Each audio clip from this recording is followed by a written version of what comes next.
kan kita udah mulai masuk ke bagian teori dasarnya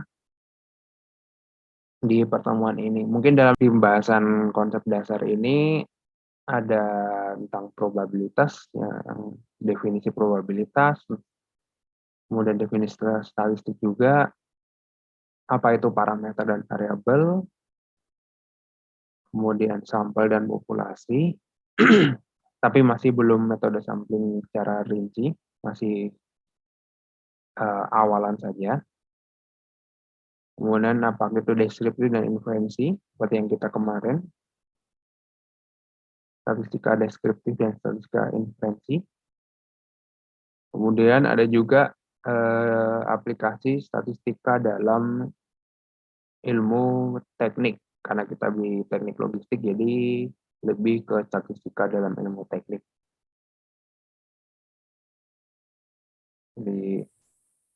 Di sini kita bahasan pertama tentang probabilitas. Jadi sebenarnya apa yang dimaksud probabilitas? Itu probabilitas adalah harga angka yang menunjukkan seberapa besar kemungkinan bahwa suatu peristiwa terjadi. Jadi yang digarisbawahi adalah angka yang menunjukkan kemungkinan ya.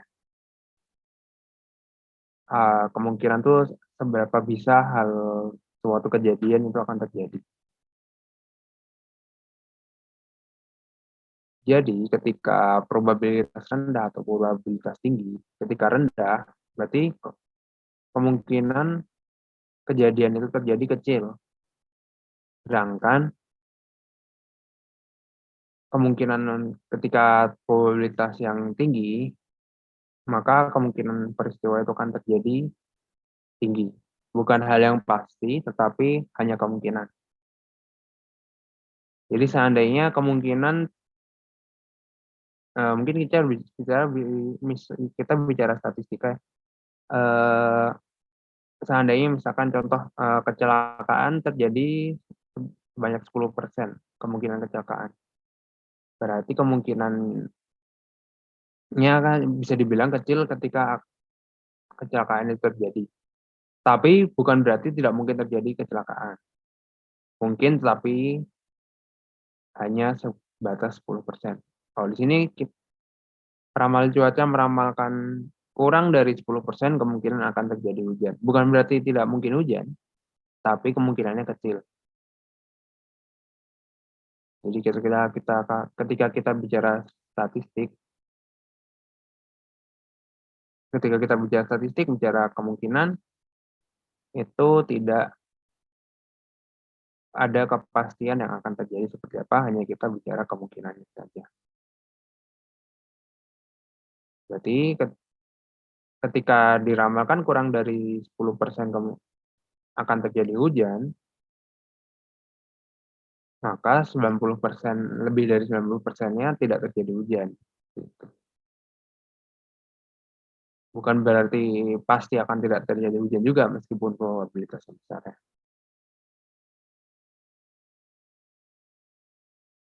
Oke, nah lebih seperti itu di awal.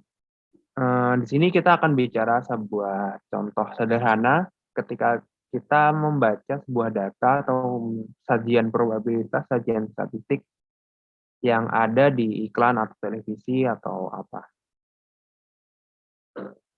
Anggaplah kita berbicara tentang seorang dokter di sini, 2 orang. Jadi ada seseorang menanyakan, "Kenapa kamu mau dioperasi di dokter itu?" Kan track record-nya menunjukkan 9 dari 10 pasiennya meninggal saat dioperasi sama dia. Oke. Ada yang salah atau tidak menurut teman-teman di sini dengan pernyataan ini? Dengan pernyataan track record dokter, misalkan kita dokter X gitu. "Mengapa kamu udah mau dioperasi dokter X? Kan track record-nya menunjukkan 9 dari 10 pasiennya meninggal saat dioperasi sama dia." Coba, teman-teman kira-kira apa yang kira-kira menjadi sebuah masalah ketika kita menyatakan seperti ini? Satu orang silakan coba,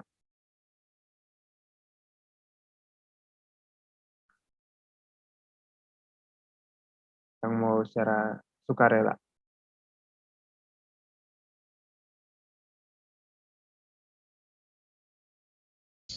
Ada izin jawab, Pak. Ya, silakan ada. Berarti kalau misalnya operasi di dokter X itu, kemungkinan hidupnya cuma 10%. Oke, ada yang pendapat lain? Ada pendapat lain? Oke, thank you Nada. Thank you. Tapi coba ada pendapat lain mungkin? Ada menemukan sesuatu yang janggal dengan statement ini?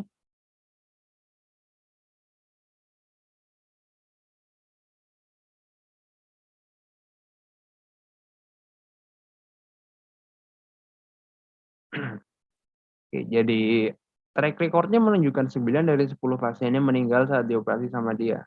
Pertanyaan tambahannya deh, apakah ini probabilitas?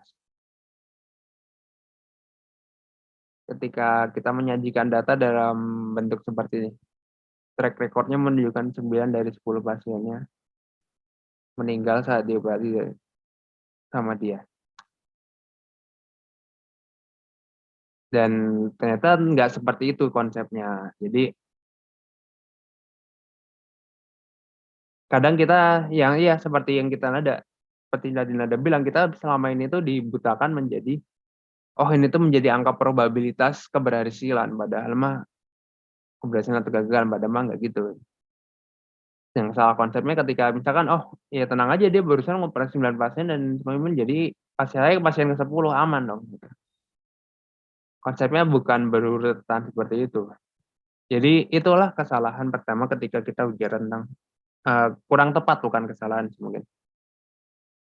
Contoh, berapa orang misalkan kita punya angka 8 dari 10 murid di kota X pernah melakukan hubungan seksual, itu bukan probabilitas, bukan berarti kemungkinan 80% 80% ya. 2 dari 3 pria di kota Y pernah selingkuh? Enggak juga. Padahal jadi penyajian seperti ini memang ini digunakan untuk iklan karena akan terlihat seperti wah,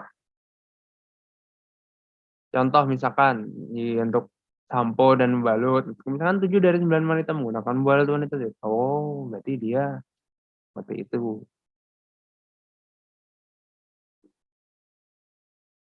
Untuk mungkin sering di iklan rambut, iklan sampo ya. Jadi untuk sampo Pentun 9 dari 10 wanita memakainya. Ini bukan angka untuk kita sajikan dalam probabilitas, bukan statistik, cuman ya hanya menyatakan saja dalam bahasa iklan. Jadi ketika kita bicara probabilitas dan statistika dalam dunia teknik, dunia riset, jangan pakai kalimat ini ya. Kalimat ini tolong dibuang jauh-jauh. Jadi berapa dari 10, 2 dari 3, 7 dari 9. Contoh-contoh seperti ini tolong jangan digunakan. Karena kita nggak bisa menyimpulkan apa-apa, nggak bisa merangkum apa-apa datanya. Oke, sampai sini cukup jelas? Jelas, Pak. Gimana, Yusuf? Ya, seperti itu, jangan. Cuman karena kita kan untuk kita bahasnya, kita orang teknik, jadi bahasnya teknik. Cuman ketika kita bicara orang iklan, orang advertising, orang marketing, itu beda. Jadi mungkin ini sah-sah saja mereka pakai. Jadi kita bicara dengan ilmu kita aja ya. Oke, jadi ketika kita bicara tentang probabilitas statistik, jangan gunakan itu. Dan kalau nanti teman-teman misalkan kerjanya di bidang, pada akhirnya di bidang advertising, ya mungkin itu hal yang masih boleh lah. Oke, sejarahnya kita tentang statistik ya, tadi kita probabilitas, kita bicara tentang statistik. Jadi itu ada berasal dari bahasa Latin, statisticum collegium, Council of State, dan dari bahasa Italia, statista, statesman or politician. Jadi kebayang ya, state, kita bicara tentang state, kita bicara tentang politics. Jadi emang digunakan untuk menganalisa data tentang negara. Negara bisa apa, bisa sensus. Kalau ini menurut Sir John Sinclair, untuk mendata sesuatu yang digunakan pemerintah, sensus penduduk, tentang populasi, macam-macam lah. Jadi secara dasarnya emang digunakannya untuk mencari gambaran, nah, menganalisa. Jadi suatu negara ini sedang terjadi apa. Ketika kita pemilu, itu akan banyak sekali data-data statistik yang muncul di televisi. Mungkin teman-teman kalau iseng bisa buat ininya sendiri, surveinya sendiri nanti ketika ada pemilihan atau mungkin ketika di kampus mungkin pemilihan ketua mungkin kalau kita sebut kalau di UP apa namanya BEP KM atau apa ya lupa saya ketuanya itu bisa dilakukan survei misalkan survei elektabilitas kalau misalkan teman-teman iseng mau melakukan survei itu bisa untuk mengetahui seberapa seseorang itu akan dipilih kecenderungannya. Jadi memang di awalnya digunakan seperti itu. Tapi semakin lama semakin berkembang dan di dalam matematika didefinisikan sebagai berikut. Jadi di matematika itu statistik itu didefinisikan didefinisikan yang dicetak tebal coba dilihat ya. Yang dicetak tebal itu adalah pertama mengumpulkan, mengklasifikasikan, meringkas, menyajikan, menginterpretasikan dan menganalisa. Itu intinya aktivitasnya. Untuk tujuan seperti apa adalah untuk penarikan kesimpulan. Jadi meskipun kemarin kita bahas deskriptif dan statistika deskriptif itu tidak mengambil kesimpulan, cuman data itu kita kumpulkan untuk memberikan gambaran lah, paling tidak.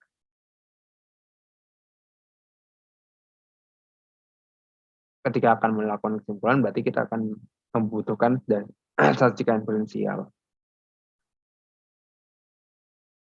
Jadi kita kumpulkan data, kita klasifikasikan mungkin, kita klasifikasikan menjadi beberapa data, kita ringkas, kita berikan kategorinya mungkin, kita kumpulkan, kita data, kita rekap lah istilahnya kalau mungkin bahasa kita sehari-hari. Kemudian kita sajikan mungkin dalam bentuk apa, grafik kah, biasanya grafik.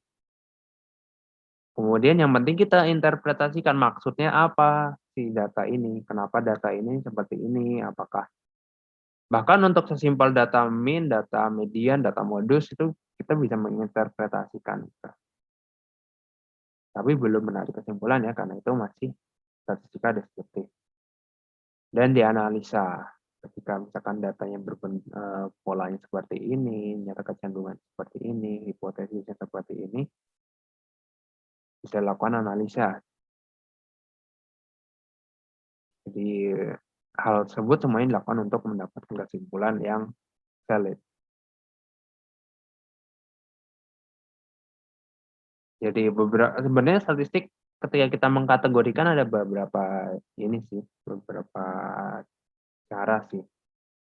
Kenapa ketika kemarin kita bahas ketika kita bahas jenis statistika berdasarkan deskriptif dan inferensial, perbedaannya ketika deskriptif ya sekedar collect, organize, summarize, display, analyze.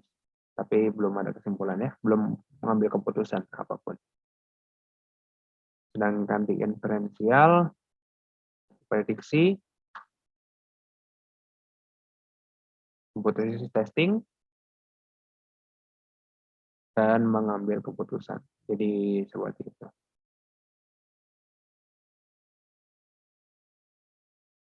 Jadi ketika kita bicara deskriptif, misalkan tinggi badan, ya kita sekedar tahu kalau tinggi badan. Misalkan rata-rata tinggi badan mahasiswa teknik logistik 160 misalkan. Atau berat badan mahasiswa teknik logistik rata-rata 60 kilo misalkan. Jadi hanya sebatas kita tahu hal tersebut. Jadi kita kumpulkan, kita organize, bisa kita munculkan gitu.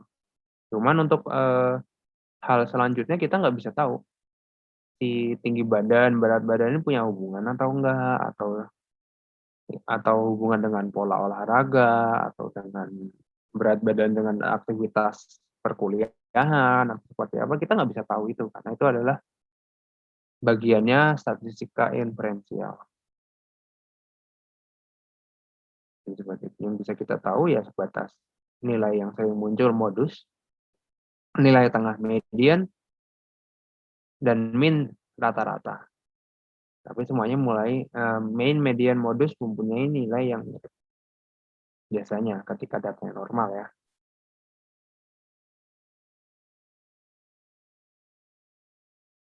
Gitu.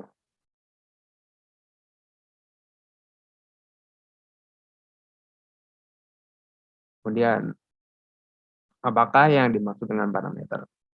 Jadi ketika kita bicara tentang statistik, selalu membicarakan tentang parameter dari suatu kejadian atau suatu peristiwa atau suatu data. Jadi parameter itu adalah karakteristik dari suatu populasi. Ingat populasi. Populasi apa? Tergantung. Kan kita lihat seperti apa. Jadi misalkan mahasiswa teknik logistik untuk angkatan ini, misalkan untuk angkatan 2020 ya. Tinggi badan seluruh mahasiswa teknik logistik, berarti populasi. Kita bicara populasi karena kita bicara seluruhnya.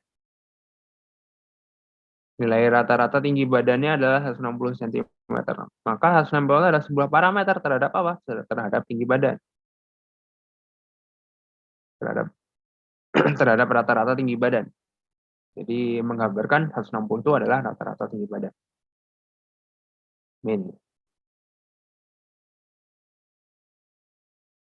Jadi kalau berat badan ya tinggal diganti angkanya. Jadi berat badan berapa rata-ratanya. Nah, sedangkan variabel itu lebih menggambarkan simbol atau lambang atau apapun yang dapat bernilai berapapun dari sekumpulan nilai yang telah dijelaskan seperti dahulu. Akan X atau apa. Di sini terbagi menjadi dua, kualitatif, kuantitatif. Bisa jelas, teman-teman mungkin semua udah tahu ya, kualitatif dan kuantitatif perbedaannya gimana. Kuantitatif dapat dihitung, bisa diukur, sedangkan kualitatif lebih cenderung menggunakan kategori.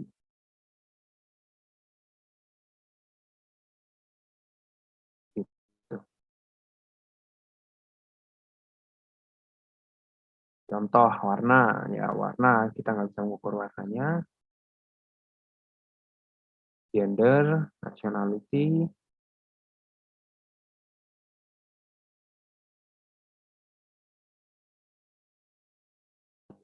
kalau untuk secara kuantitatif kita bisa bicara temperatur, angka yang bisa kita ukur, bisa kita hitung.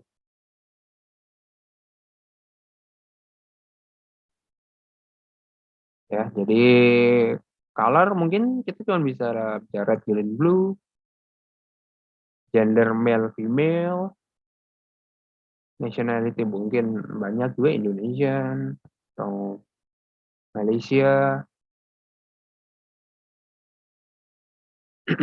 Jadi hanya terkategori, kita nggak bisa ngukur nationality-nya apa, kita jadikan hitung, jadi itu nggak bisa kan. Dengan temperatur masih bisa kita hitung, number of child bisa kita hitung, number of points scored on an 100 point exam juga bisa dihitung. Nilai kalian itu bisa dihitung. Jadi masuknya kuantitatif.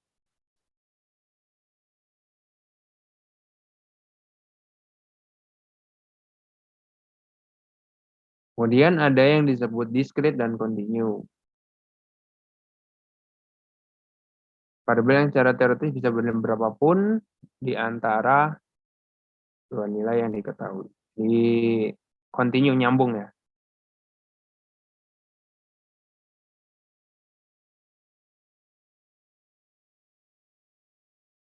Jadi contoh kan cuma ada 0, 1, 2, 3, 4, 5, 6 itu discrete. Continue tuh bisa mungkin mengambil nilai tengahnya berapa.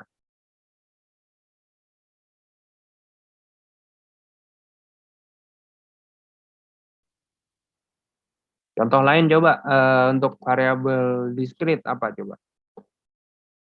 Ini kan jumlah anak.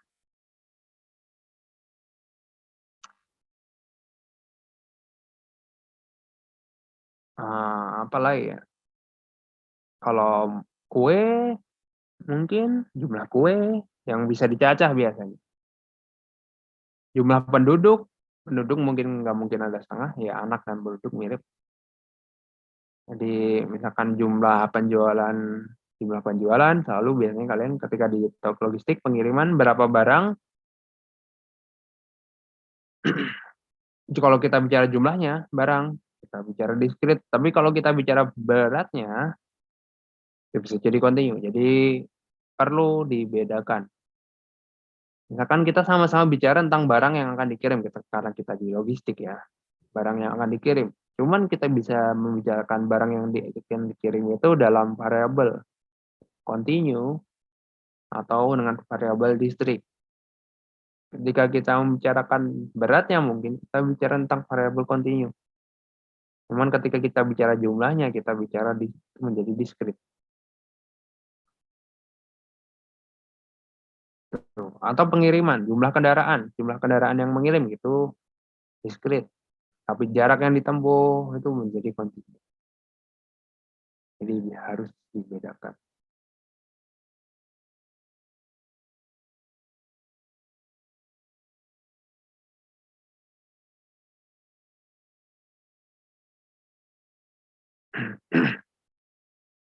Kita punya variabel, kita punya data.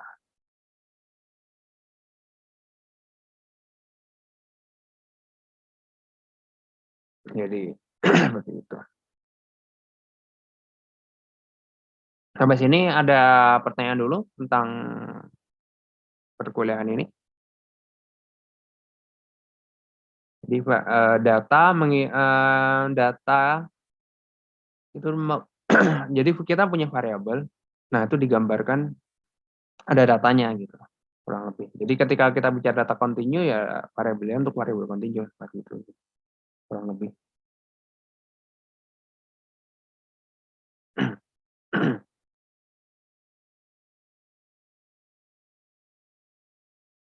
Jadi selalu diingat juga ketika bicara tentang data kontinu berarti harus melalui suatu pengukuran.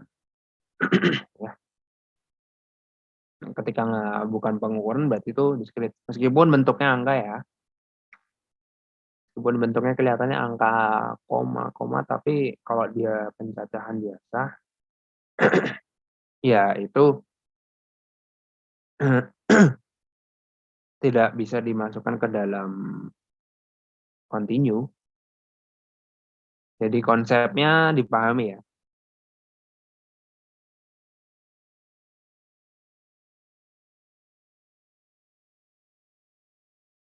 Jadi kemarin kita juga bicara skala pengukuran juga. Jadi beberapa skala, nominal, ordinal, interval, rasio.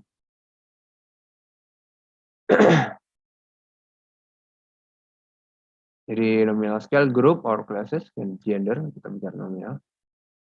Ordinal, urutan itu berpengaruh. Interval, ya, interval range.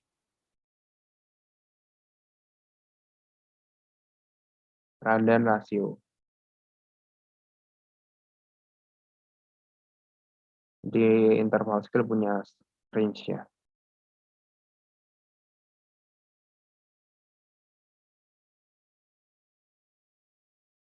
Contoh Fahrenheit dia punya 0, tapi punya yang setara 0 derajat Celcius ya. Berapa Fahrenheit itu? Coba, ingat nggak? 32 ya. 32 Fahrenheit lah. Sama dengan 0 derajat Celcius. Oke, kemarin kita juga bicara tentang sampel dan populasi, cuman kita kemarin kan belum bahas ya, benar dan salahnya atau bagaimana populasi dan sampel seperti apa. Oke, kita refresh lagi. Di sini kita punya gambar populasi dan sampel. Coba deskripsikan, apa populasi, apa itu sampel? Coba. Kemarin kan kita bahas bentar tuh.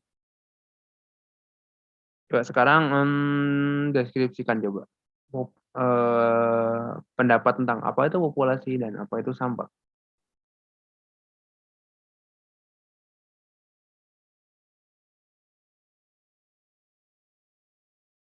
Coba, satu yuk, siapa yuk? Izin menjawab, Pak. Silakan. Kalau populasi itu secara singkatnya mungkin secara garis besar. Kalau sampel tuh yang bisa mewakili populasi, subjek yang bisa mewakili populasi atau sebagian kecilnya. Oke, thank you Alia. Untuk sampel itu betul, ya, untuk sampel itu tepat, jadi mewakili. Tapi untuk populasi bukan sebagian besar, emang seluruhnya sebenarnya kalau populasi Alia ya. Iya, Pak. Nah, jadi bukan dari sebagian besar, tapi memang kita ketika kita populasi kita bicara seluruhnya. Jadi misalkan kita orang Indonesia, populasi orang Indonesia, ya kita bicara seluruh orang Indonesia.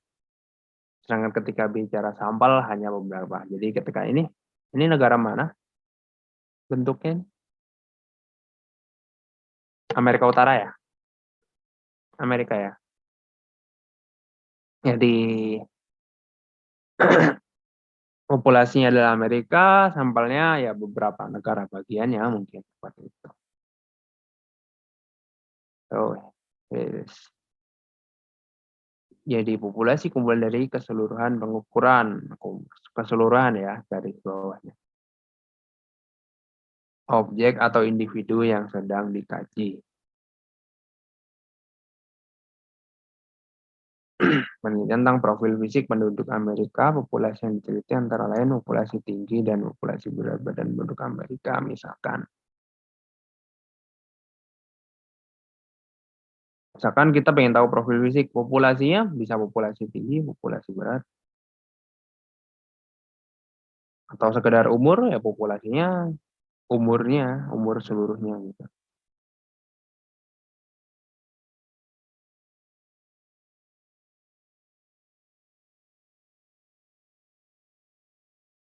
Sampel sebagian atau subset dari suatu populasi.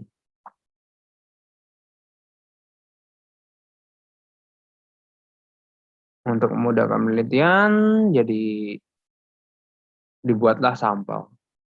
Misalkan untuk 100 orang dari tiap negara bagian, jadi supaya ada keterwakilan. Oke. Kemudian ketika kita bicara sampel dan populasi, kita membicarakan metode sampling. Jadi pemilihan sampel. Jadi, untuk memilih sebenarnya ada dua cara, secara random atau secara judgmental. Jadi judgment, jadi kita mengacu pada pendapat expert untuk menentukan seperti apa sampel yang mewakili populasi. Jadi misalkan expert di bidang logistik, expert di bidang ketika bicara logistik ya, atau tentang marketing, atau tentang industri, atau tentang pabrik atau apa.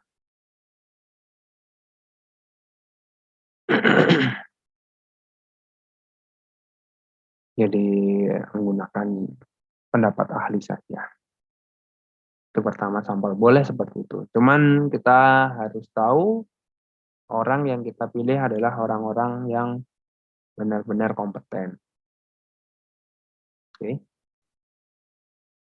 Jadi garis bawahnya kompeten ya. Tekan teman-teman mau sampling, Dan ingat ya, kompeten itu tergantung bidangnya. Sekali lagi, tidak semua orang yang kompeten di bidang A adalah orang yang kompeten di bidang B. Itu yang jadi penekanan ya.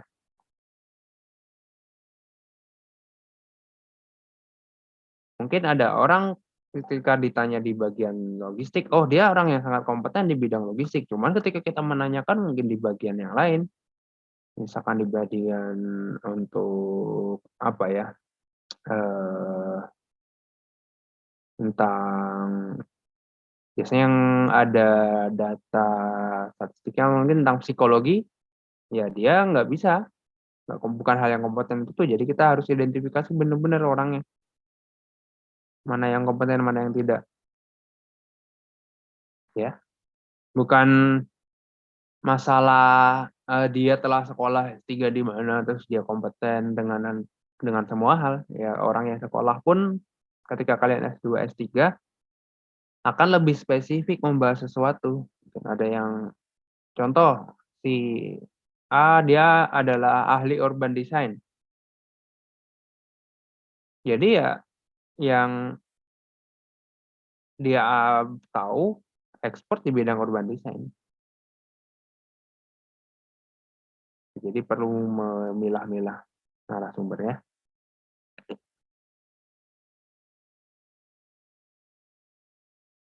Oke. Nah, ini cara acak atau probability sampling-nya. Jadi simple random sampling ya acak aja gitu. Udah ambil acak. Systematic sample diurutkan. Stratified dibagi kelompok yang relatif homogen. Jadi kelompok-kelompok yang homogen disatukan, diambil satu gitu. Diambil berapa klaster area atau klaster.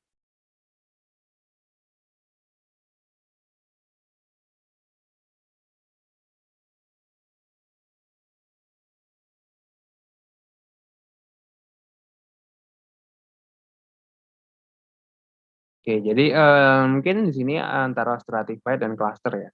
Sama-sama dikelompokkan, tapi dasar pengelompokannya itu yang berbeda.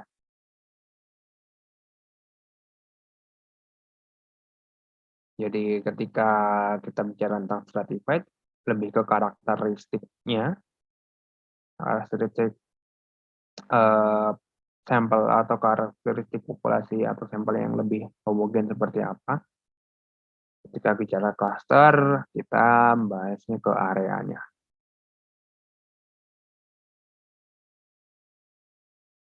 Kurang lebih seperti itu.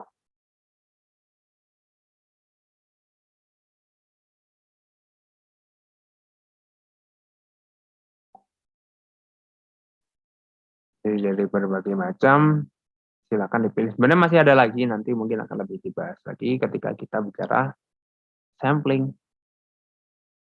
Jadi pakai sampel yang seperti apa. Jadi nggak selalu ketika kita melakukan riset itu tuh kita benar-benar random aja gitu milih.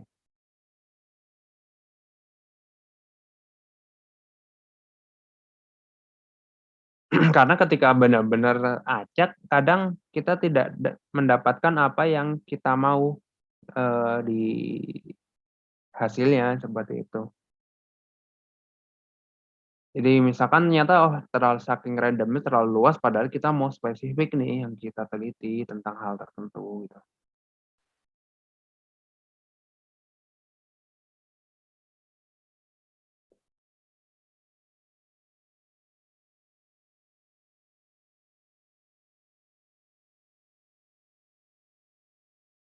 Kalau misalkan gini,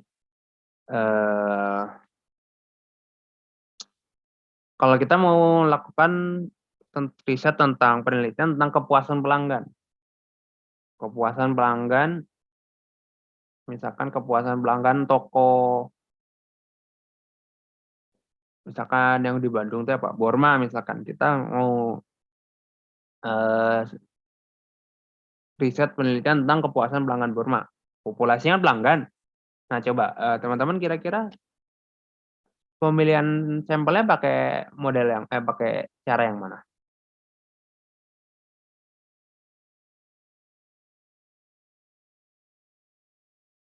Coba kira-kira. Misalkan kepuasan pelanggan Borma gitu.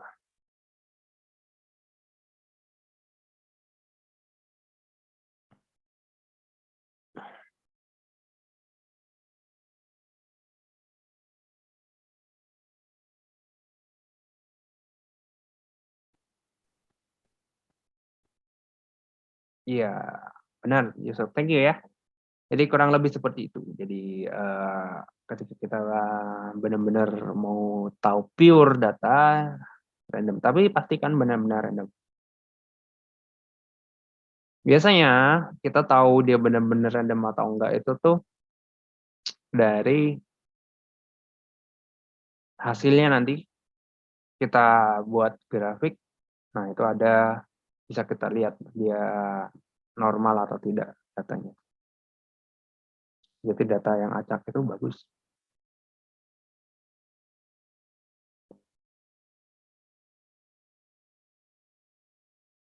Oke, dari sini statistik deskriptif, deduktif.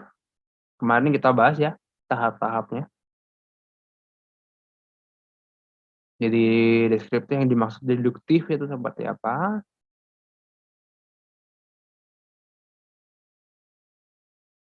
Jadi tanpa menganalisis dan menarik kesimpulannya. Ketika bicara inferensial berarti induktifnya di situ mulai.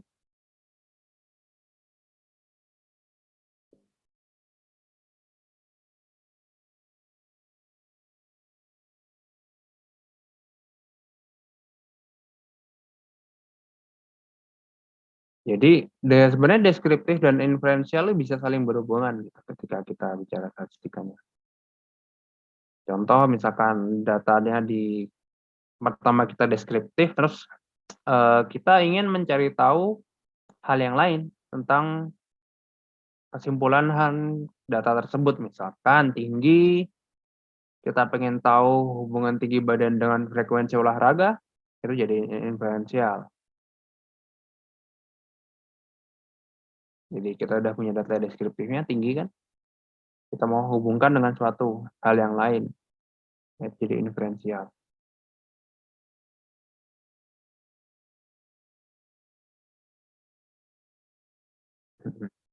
Dan ingat kembali, karena tidak mutlak, kita bicarakan probabilitas ya, atau confidence level. Jadi kepercayaannya lah, tingkat kepercayaan ini tuh benar.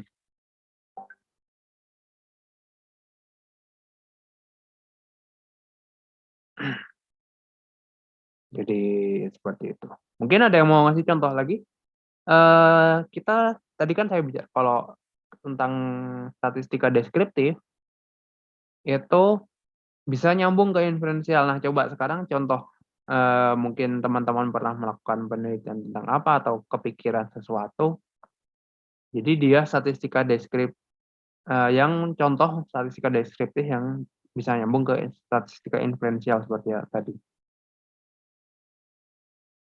Coba silakan coba sambil menerka-nerka supaya instingnya tajam buat ngelakuin riset. Jadi deskriptifnya seperti apa, inferensialnya seperti apa.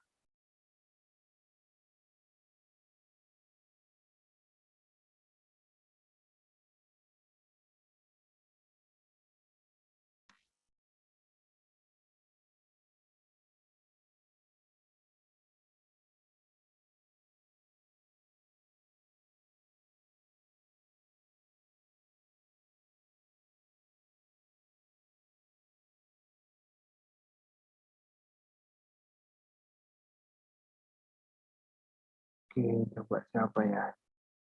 Hmm,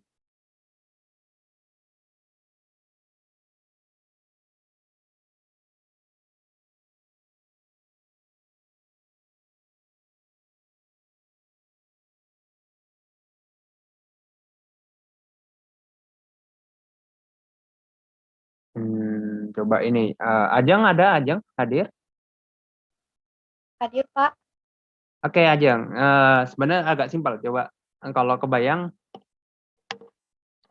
jadi kita punya statistika deskriptif yang bisa disambungkan ke statistika inferensial. Coba contoh dikit, Ajeng. Boleh, Pak. Mungkin waktu itu pernah di SMA diminta sama guru matematika untuk mengumpulkan data ukuran dari daun tanaman bougainville yang ada di sekolah. Mungkin kan di setiap pohon juga berbeda-beda ya ukurannya, tapi setelah diteliti, setiap pohon itu memiliki rata-rata dari ukuran daun itu kan. Nah, sama gurunya juga ditanyain lagi, itu kenapa bisa ukurannya beda-beda, tapi si pohonnya itu rata-rata umurnya memang sama kan. Nah, ternyata kita juga jadi harus neliti lagi si intensitas cahaya yang memengaruhi si ukuran daun itu. Paham nggak sih, Pak? Iya, kebayang. Thank you. Jadi saya review ya. Jadi sebenarnya di awal ukuran kita cari tahu ukuran daun ya. Di awal kita cari ukuran daun, kita ketemu rata-rata ukuran daun dan berbeda-beda nih tiap pohon nih. Terus, nah ini deskriptif kita mulai masuk ke inferensialnya. Kenapa? Seperti itu. Jadi kenapa? Ternyata ketika kita melakukan statistika inferensial, kita melakukan proses untuk mencari tahu kenapanya itu kita harus based on data. Misalkan tadi mungkin intensitas cahaya kenapa mungkin dipilih seperti itu karena ketika kita bicara tentang teorinya atau dasarnya sebelumnya itu kita mengetahui bahwa sebenarnya cahaya itu sangat berpengaruh terhadap tumbuhan. Cuman kita belum tahu spesifik berpengaruhnya seperti apa. Karena fotosintesis mungkin terjadi di tanaman, atau terjadi di daun, mungkin atau seperti apa kita nggak tahu. Nah, jadi dari situ dihubungkan seberapa tinggi hubungan antara mungkin intensitas cahaya terhadap ukuran daun. Itulah statistika inferensial bermain. Jadi gitu seperti contohnya. Jadi bisa deskriptif mulai masuk ke inferensial seperti itu. Thank you Ajeng. Jadi tapi ada satu hal ya, ketika kita membicarakan statistika inferensial deskriptif seperti itu, karena kita biasanya membicarakan tentang hubungan, tentang relasi, korelasi seperti itu, harus ada background yang kuat sebelum kita melakukan hipotesis yang kuat dulu, sebelum kita melakukan datanya seperti apa. Jangan hal yang mentang-mentang ada datanya terus kita buat aja teori yang berhubungan gitu. Padahal misalkan yang kira-kira ada datanya tapi nggak nyambung gitu. Misalkan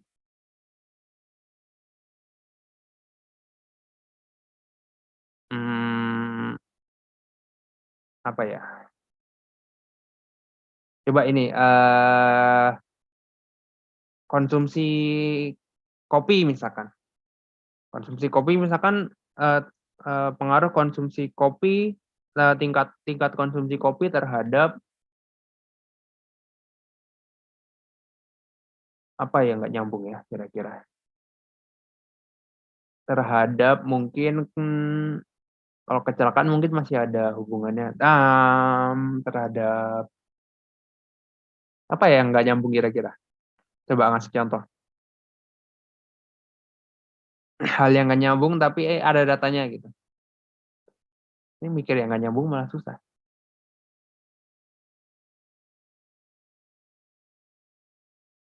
Terhadap tinggi badan, Pak. Mungkin. Ya, misalkan intensitas intake kopi terhadap tinggi badan. Mentang-mentang ada data tinggi badan nih, misalkan kita populasinya mahasiswa teknik logistik nih, mentang-mentang anak teknik logistik itu ada tinggi badan, terus ada konsumsi kopi juga karena di Indonesia mungkin sering gitu ya. Terus kita simpulkan gitu hal tersebut tanpa ada dasar sebelumnya, itu nggak boleh kayak gitu. Nggak boleh langsung gitu. Jadi misalkan anggaplah misalkan ada hubungannya gitu antara tinggi badan dengan konsumsi kopi. Oh, konsumsi kopi misalkan dia mengandung zat ini. Oh, ternyata zat ini itu ada pengaruhnya terhadap badan. Misalkan badan itu pengaruhnya terhadap zat ini seperti apa. Misalkan kafein kah, kafein itu ternyata ada pengaruh terhadap mungkin metabolisme tubuh. Oh, dari metabolisme tubuh itu mungkin metabolismenya lebih cepat atau bagaimana akan mempengaruhi tinggi badan.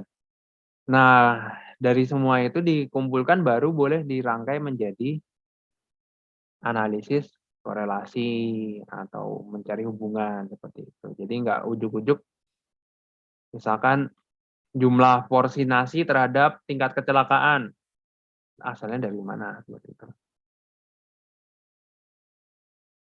Jadi ketika membicarakan tentang penarikan kesimpulan harus hati-hati ya, nggak boleh tiba-tiba keluar. Jadi kalau kita bicara di perguruan tinggi lebih ke sering membahas why-nya kenapa seperti ini, kenapa seperti ini, dasarnya seperti apa. Jadi kita lebih menguatkan di dasar. Karena kalau kita bicara tentang formula, tentang rumus, tentang itu kita nggak perlu menghafal hal seperti itu. Kita sudah disediakan, kita tinggal cari pun banyak. Dan ketika kita mengerjakan itu dengan komputer pun kita bisa menggunakan rumus itu, menggunakan formula yang ada.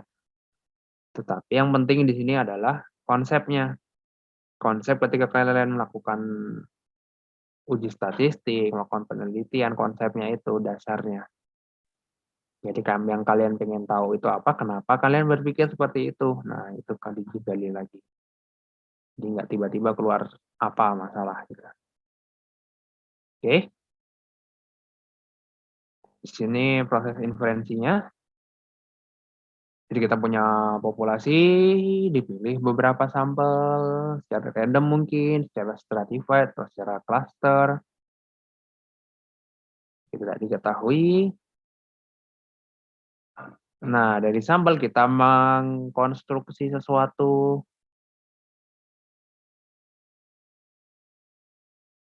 Jadi misalkan kita dengan inferensial atau dengan statistika inferensial, kita punya parameter yang apa aja kan. Nah, itu jadi kita dari populasi ambil sampel kita analisis, kita tarik kesimpulan ditarik lagi ke belakang untuk menggambarkan populasinya. Jadi istilahnya supaya memberi gambaran terhadap populasi itu seperti apa. Kalau selalu menggunakan populasi yang diteliti kan susah ya. Kita melakukan penelitian.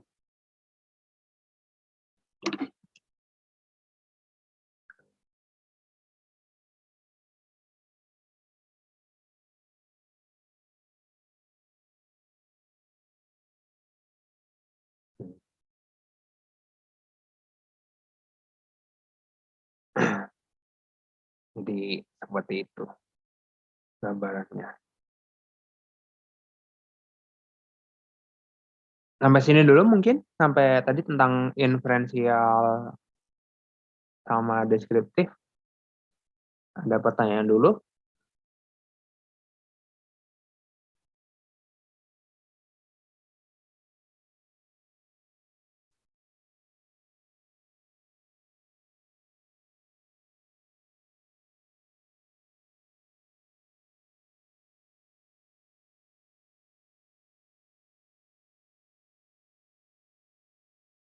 Oke, kalau nggak ada, mungkin kita lanjut sebentar.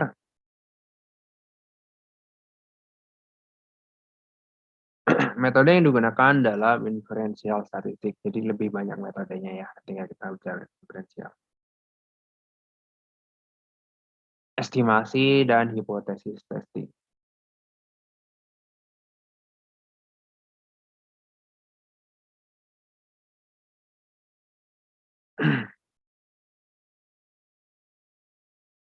Jadi ini bukan milih ya maksudnya, bukan menggunakan estimasi atau menggunakan hipotesis, tapi kita gunakan keduanya. Jadi kita buat confidence interval dan juga kita melakukan hipotesis testing.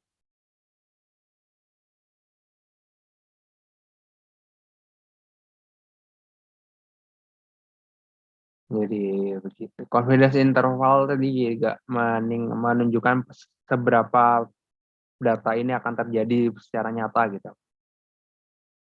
Seberapa yakin sih, confidence kan yakin ya tentang estimasi tersebut.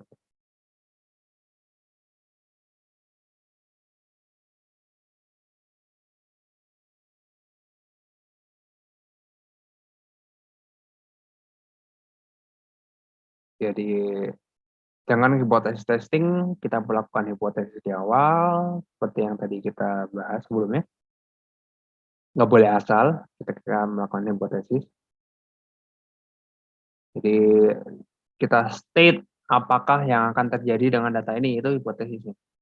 Nah, untuk kita nerima atau menolak gitu nanti kita bahas ketika di analisis di uji-uji yang akan ada nanti.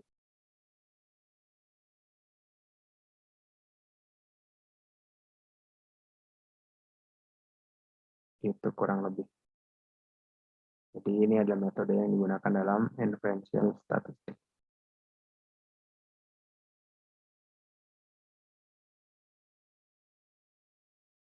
Kemudian statistika parametrik dan non-parametrik. Jadi parametrik yang digunakan untuk mendapatkan mean, varian, kurang lebih seperti itu. Non-parametrik itu lebih ke metode yang sampel terlalu kecil, jadi selalu pakai distribusi.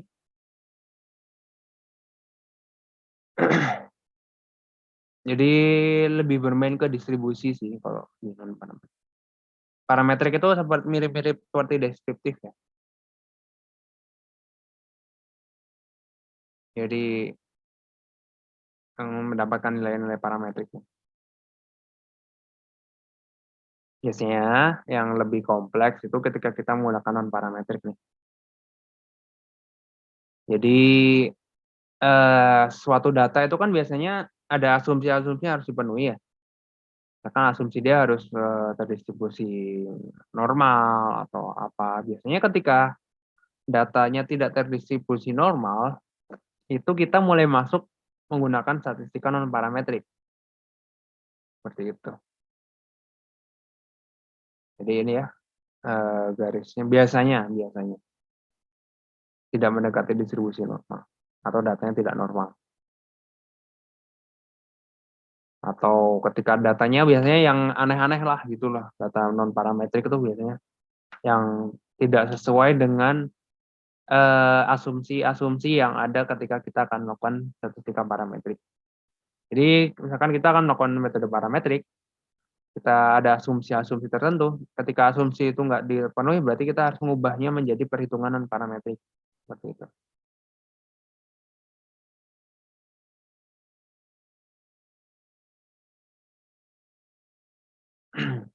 Bentar.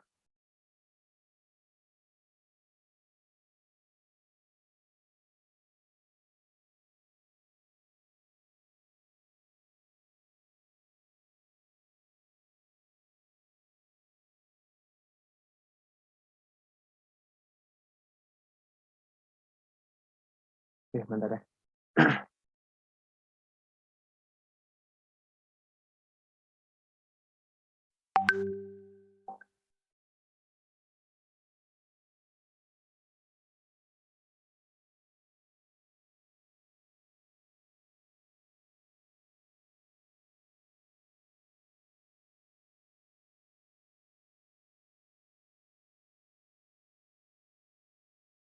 Oke, itu parametrik dan non parametrik. Kemudian di sini kita tadi bicara tentang confidence interval ya sebenarnya.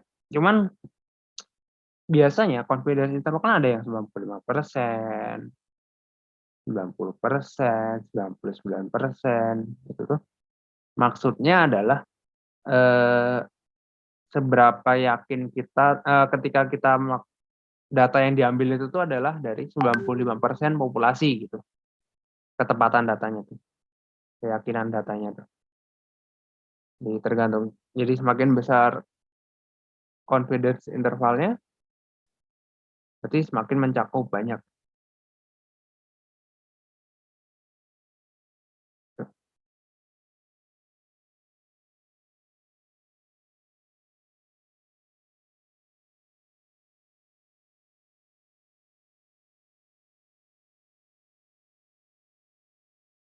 Kemudian beberapa aplikasi ya, statistika dalam bidang teknik. Di sini ada mungkin total ada banyak sih, cuman yang utama ada 3 biasanya. Itu mengetahui batasannya, batasan si mesin misalkan. Kemudian mengetahui statistika untuk tingkat yang lain, mutu karena kita bicara tentang produksi, sama eksperimen ya biasanya. Nah, saya pengen teman-teman coba dari ini, coba cari contoh aplikasi statistik dalam bidang teknik deh. Kalau teknik logistik mungkin terlalu sempit ya. Coba teknik. Mungkin seperti biasa saya akan kasih waktu dulu teman-teman. Mungkin sekitar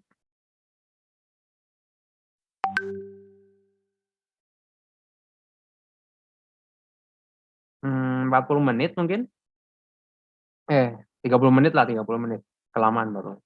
Sekitar 30 menit coba nanti salah satu dari teman-teman mahasiswa ini coba jelaskan gitu, seperti kemarin ya, jelaskan aplikasi statistika dalam bidang teknik yang kalian pilih. Misalkan kalian mau bicarakan tentang teknik mesin, teknik logistik, teknik industri. Nah, kalian kasusnya seperti apa, terus kalian kira-kira masuk tuh statistikanya masuk di bagian yang mana dalam bidang tersebut gitu. Dan gunanya untuk apa. Jadi kita bicara penggunaan statistik pasti ada gunanya dong. Jadi jangan kita bicara apa statistik di sini tanpa ada fungsinya. Jadi saya pengen coba teman-teman cari contoh-contoh bidang teknik apa, kasus gitu. Coba cari bagian statistiknya. Terus statistik itu tuh fungsinya untuk apa? Gitu. Jadi nggak semata-mata misalkan ngambil sampel bor gitu, sampel ukuran bor atau sampel hasil bornya, ya buat apa gitu habis itu. Nah, coba saya kasih waktu mungkin 30 menit ya. Silakan dicoba, nanti 30 menit saya mau ada yang presentasi nggak usah diminta ya, nggak apa-apa ya.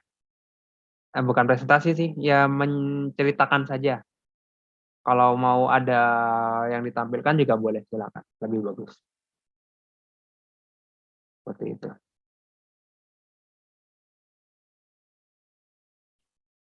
Oke, cukup jelas atau gimana? Nanti akan saya lanjutkan bahasan tentang contohnya. Baru setelah itu saya akan bahas lagi. Cukup jelas ya?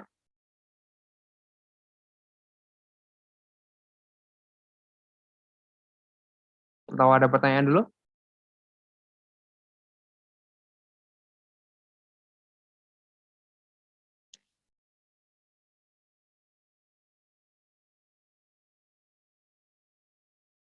Oke, silakan.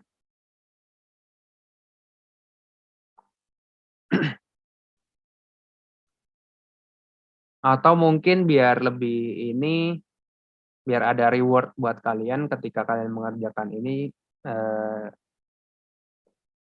silakan nanti upload di spot seperti biasa. Nanti akan biar ada tambahan nilai untuk kalian gitu. Jadi contohnya dalam PDF aja boleh, nggak apa-apa ya dalam PDF. Dan ini dari Word kalian convert ke PDF. kalian contoh kasusnya, terus penerapan statistiknya seperti apa.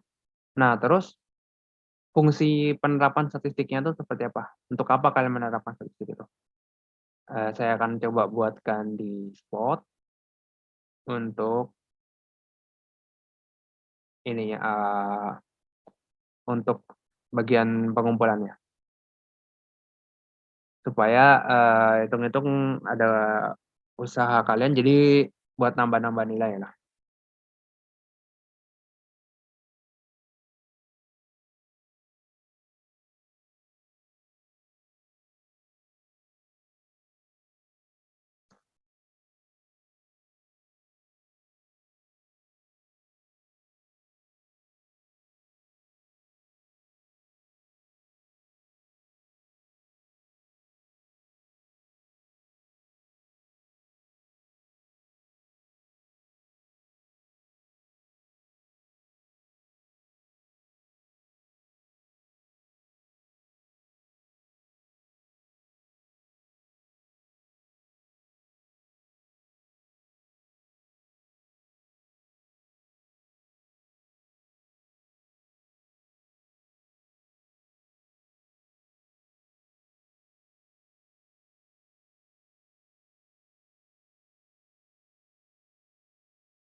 Ternyata setelah ini contoh pertama dari tegangannya. Dari tegangan kita coba cari tahu menggunakan statistik, data. Jadi kekuatannya seperti apa? Ternyata dari kekuatannya kita tahu berapa sih itu tegangan maksimal. Kalau misalkan masih di bawah 100 berarti kan aman ya. Kalau hasilnya di bawah 100.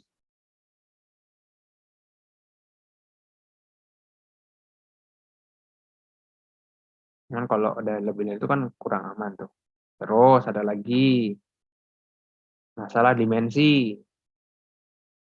Dimensi dia ukurannya plus minus 0,05, 1,25. Jadi rentangnya 1,2 sampai 1,3 ya. Jadi ukuran ketidakpastiannya segitu. Kita itu bicara tentang statistik juga. Jadi luas penambangnya berapa, di masing-masing elemen diukur dari berapa sampel gitu. Nanti di sini kedua, ketidakpastian itu. Ini contoh lagi yang ketiga dari elemen yang sama. Ini lebih ke gayanya, gaya yang bekerja. Ini contohnya sebuah suspensi gimana. Jadi data gayanya dikumpulkan. Nah, dari ketiga itu kita bisa misalkan contoh ini kita kan tegangan gaya pernah bahas ini ya dulu waktu waktu semester 1 F per A. Jadi saling berhubungan dan masing-masing punya ketidakpastian. Nah, itu jadi pentingnya statistik. Jadi untuk mengetahui ketidakpastian dari tiap-tiap elemen tadi. Itu yang pertama. Itu untuk uji kekuatan. Kemudian mutu, iya nih mutu nih. Tadi belum terbahas ya untuk mutu. Tadi kan survei sudah, terus yang pertama tadi itu tentang kekuatan sudah, ini mutu nih. Kita bicara mutu. Sebenarnya nggak cuma di manufaktur sih ketika kita bicara mutu. Ketika kita berbicara mutu itu kualitas, definisi kualitas itu adalah conformance from the specification. Jadi kesesuaian antara apa yang diinginkan dengan apa yang didapat. Conformance ya, kesesuaiannya. Jadi misalkan kita membeli, contoh aja gampang. Misalkan di McD gitu, kita membeli cheeseburger. Cheeseburger, secara simpel cheeseburger. Yang kita pengen ada di dalam cheeseburger itu ya roti, acar, burger, dan keju. Ketika yang didapatkan misalkan acarnya nggak ada, padahal kita maunya ada, itu kan namanya kualitas tidak sesuai. Jadi mutu di sini. Jadi lebih ke seberapa sesuai dengan hasilnya dengan yang diinginkan. Jadi berbagai macam. Nah, itu dapat diukur tingkat kualitasnya seperti apa. Jadi apakah normal atau tidak. Ketika tidak normal, misalkan, oh kenapa ini defeknya banyak sekali. Itu yang perlu biasanya di perusahaan menjadi menjadi perhatian lah. Contoh di sini, misalkan ini batas kendali. Biasanya ketika kita menciptakan kendali, mungkin nanti akan belajar di yang lain tentang mutu. Jadi kita punya batas kendali dan kita punya beberapa kriteria apakah variabel itu normal atau tidak. Apakah datanya normal atau tidak. Ini anggaplah ini normal, sudah ya normal karena tersebar secara merata di nilai sasaran.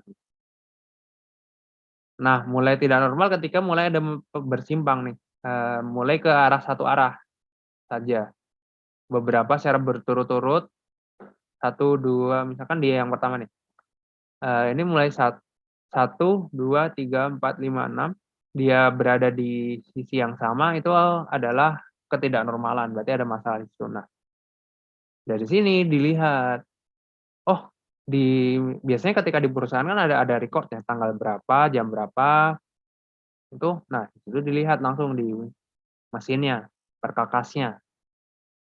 Oh di perkakasnya ternyata ada aus di situ, karena hasilnya menunjukkan kalau ini udah nggak normal nih, nggak random lagi nih. Jadi udah ke satu sisi bergesernya, berarti ada kesalahan di sini.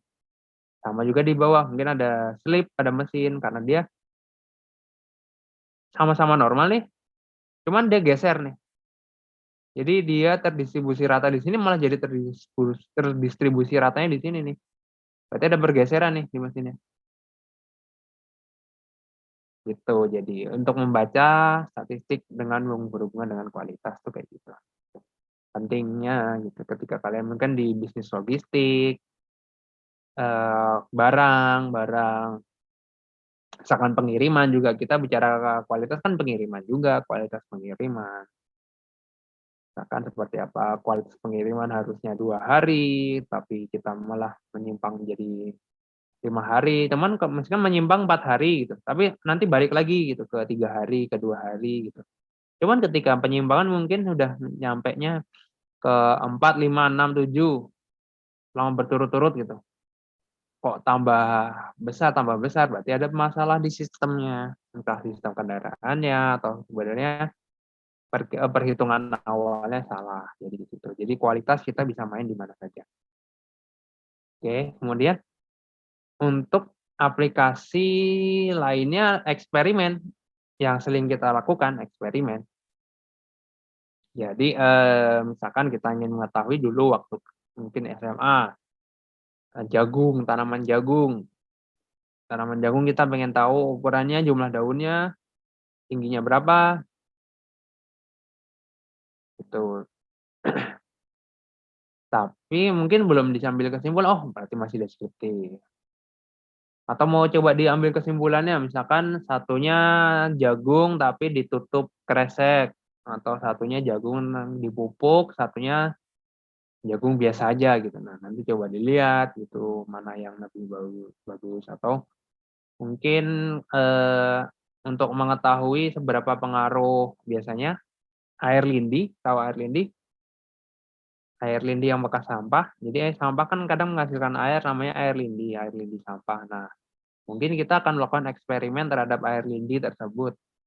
Air lindi misalkan pengaruh air lindi terhadap kesuburan tanah atau pengaruh air lindi terhadap eh, tingkat pertumbuhan tanaman di sekitarnya gitu.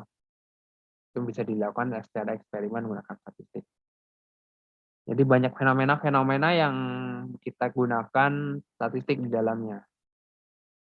Seperti itu contoh.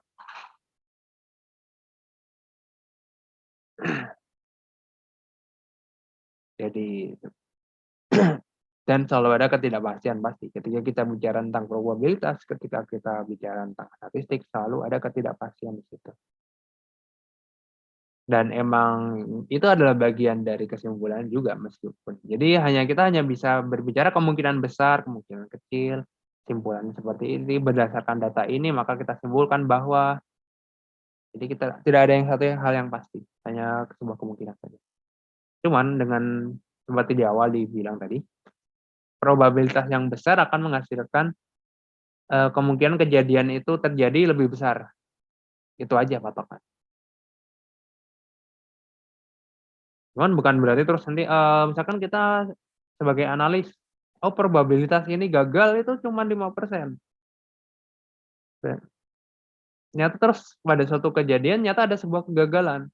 Tapi kita juga nggak bisa berlindung di balik 5% itu. Oh itu salah bagian dari 5% ya kita perlu tinjau. Apakah itu benar dari 5% atau sebenarnya ada kesalahan dari penentuan angkanya. Sebenarnya nggak 5%, tapi tingkat kegagalannya misalnya 15%, besar tuh.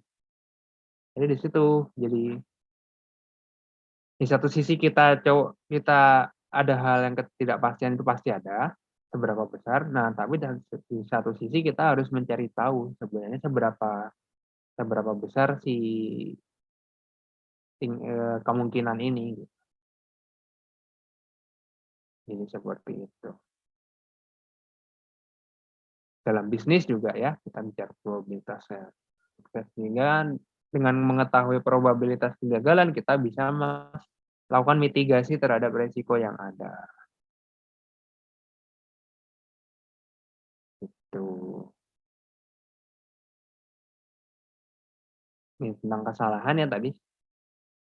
Kesalahan sistematik akan terus berulang, terjadi apabila pengukuran diulang lagi. Jadi ada secara sistem salah, sistematik. Atau jadi bukan cuma salah random aja gitu. Kesalahan acak itu lebih tersebar. Jadi ini yang sering dicari. Semakin tersebar, semakin random itu semakin bagus.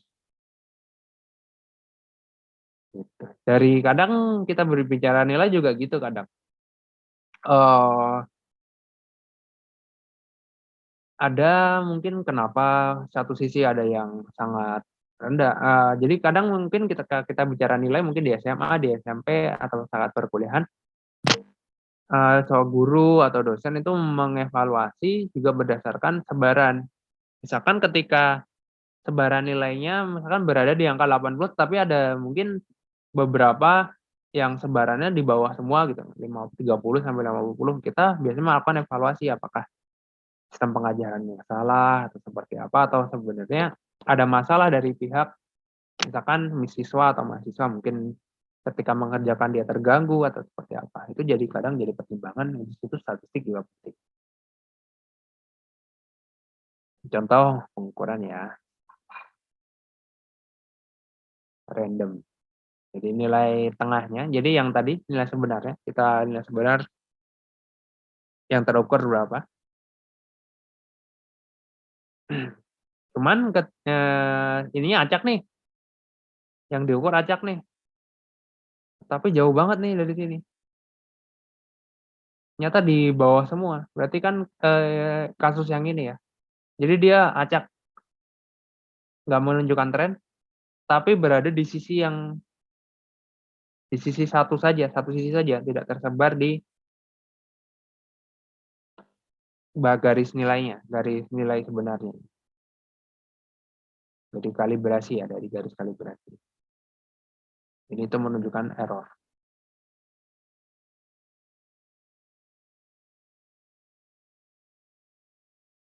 Lebih seperti itu.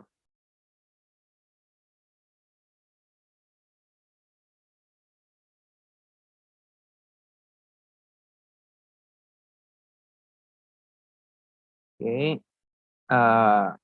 Untuk ini konsep dasar probabilitas bagian pertama kurang lebih seperti ini. Jadi lebih ke dasar-dasar probabilitasnya seperti apa, kita belum.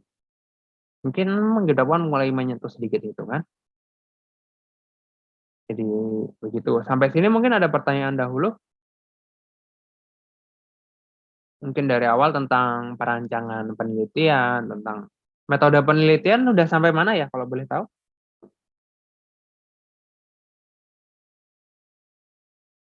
Mata kuliah metode penelitian ya?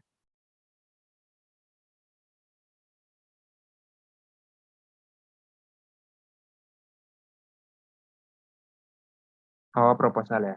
Oke. Jadi kurang lebih nyambung nih nanti mungkin ketika kita bicara metode penelitian kan metode perancangan hipotesis, metode analisis gitu tuh kita sangat berhubungan dengan statistik. Jadi seperti yang saya bilang di awal tadi, ketika kita bicara statistik kita tidak berbicara statistik dengan asal aja gitu. Jadi kita berbicara statistiknya dengan dasar. Kenapa kita berbicara seperti ini? Hipotesis itu ada dasar. Jadi kurang lebih seperti itu. Jadi beberapa macam metode statistik, beberapa jenis statistik nanti akan mulai dipelajari di pertemuan-pertemuan berikutnya untuk mulai perhitungannya. Atau kalian bisa pelajari sendiri juga di buku, bahwa sangat banyak buku kalau untuk statistik yang perlu bisa dipelajari untuk tingkat kuliah. Kurang lebih seperti itu dan nyambung. Setelah ini metode penelitian ya? Iya, Pak. Oke, kurang lebih seperti itu. Mungkin saya cukupkan saja pertemuan hari ini. Saya coba ini nanti ketua kelas chat saya ya kalau udah ada ketua kelas. Ketua kelas kalau sudah ada chat ke saya supaya saya tahu nanti menghubunginya ke siapa. Kemudian untuk daftar hadir saya masukkan ke kolom chat ya.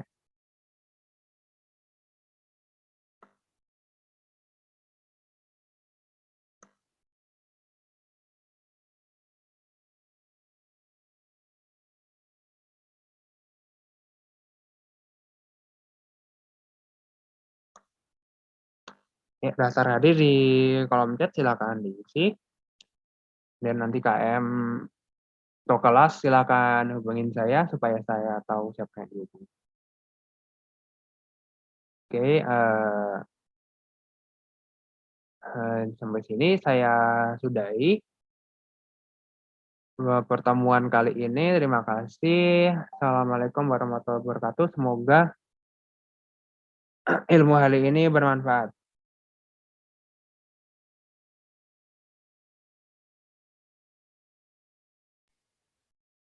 Saya N ya.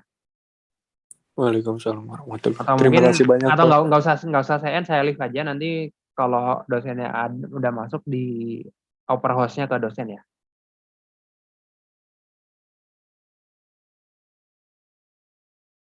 Recording stopped.